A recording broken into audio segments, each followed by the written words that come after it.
นี่สีหวานมากเลยซอสเข้มข้นมีหน้าเท้าหน้ามีนาข้างนอกก็เคลือบสตรอเบอรี่เหมือนกันข้างนอกก็มี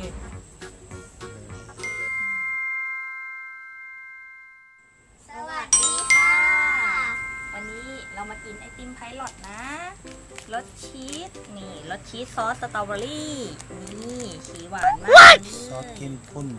ชีสนุ่มละมุน ไม่ใช่ชุลมุนนะนุ่มละมุนหวานเปรี้ยวมากเดี๋ยวเราเก็บดูกันใส่สีขาวที่น่าจะเป็นชีสเลือกดูก็ได้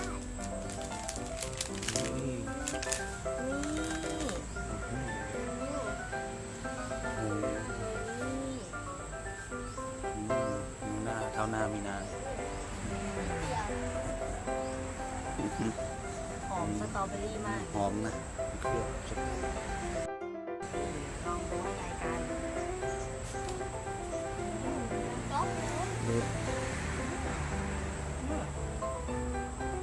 เป็นซอสสตรอเบอรี่นะ ข้างนอกก็เคลือบสตรอเบอรี่เหมือนกันข้างนอกก็มีรสชีสแล้วก็สตรอเบอรี่อ๋อข้างในเป็นรสอะไรข้างในเป็นรส